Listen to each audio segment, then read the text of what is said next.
चाहे स्कूल की क्यों ना हो, कॉलेज की क्यों ना हो, या बड़ी बड़ी कॉम्पिटिटिव एग्जाम हो, आजकल सब कुछ करंट अफेयर्स पे बेस्ड है। करंट अफेयर्स मतलब हमें रोज न्यूज़पेपर पढ़ना, क्योंकि एक बुक्स में आपको एक स्टैटिक नॉलेज मिलती है, पर एक जो डायनामिज्म होता है ना कि भाई कि ये जो स्टैटिक नॉलेज है जो मैं किताब पे पढ़ रही हूँ, पर एक्चुअली चल क्या है, वो आपको अखबार ही अपडेट कर सकता है, या अखबार या न्यूज मैगजीन, या हम नेट पे अगर कोई हमारे पास ऐप है जिससे हम न्यूज फॉलो कर रहे हैं, तो ये तरीके हैं कि स्टैटिक नॉलेज को डायनामिक नॉलेज से कैसे कॉम्प्लीमेंट या सप्लीमेंट किया जाए, राइट। तो इनका सवाल ये है क्योंकि यूपीएससी परीक्षा से रिलेटेड है कि करंट अफेयर्स का क्या स्ट्रेटेजी रखना चाहिए। तो यूपीएससी भी जैसे बाकी एग्जाम्स होती है, हर चीज आजकल कंटेम्प्रेरी करंट अफेयर्स बेस्ड है। तो जो एक हम किताबों में कुछ नॉलेज गेन करते हैं वो हमारा फाउंडेशन बनाती है, पर उसके ऊपर ही भाई अब वो फाउंडेशनल नॉलेज जो है उसको अप्लाई कैसे करना है या कैसे हो रहा है अप्लाई देश विदेश में, वो आपको करंट अफेयर्स ही दे सकता है कि क्या करेंटली चल रहा है देश विदेश में।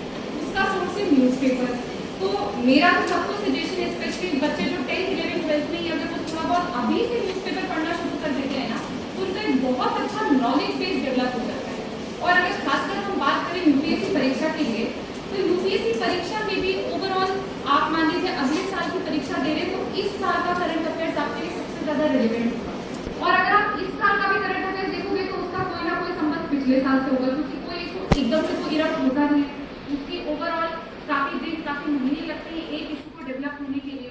तो करीब जो भी आप साल में परीक्षा दे रहे हैं उसके पिछले 1-2 वर्ष का आपके लिए रिलेवेंट होता है।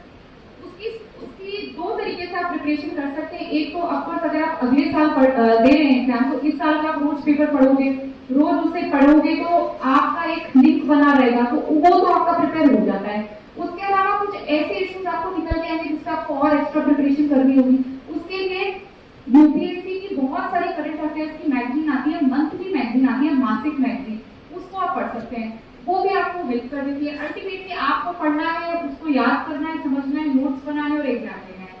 पर बच्चे क्या करते हैं कि पूरे साल तो पढ़ेंगे नहीं, लास्ट के 1 महीने करंट अफेयर की कोई मैगजीन जाके पढ़ने लगेंगे, वो हमेशा फेलियर वाली स्ट्रेटेजी होती है। क्योंकि करंट अफेयर इतना आसान नहीं होता कि अपन ने 1 महीना पहले वो मैगजीन खोल के पढ़ लिया और हमें याद हो गया। करंट अफेयर्स तब आपके दिमाग में रहेगा जब आप उसे डेली न्यूज़पेपर से परस्यू करोगे।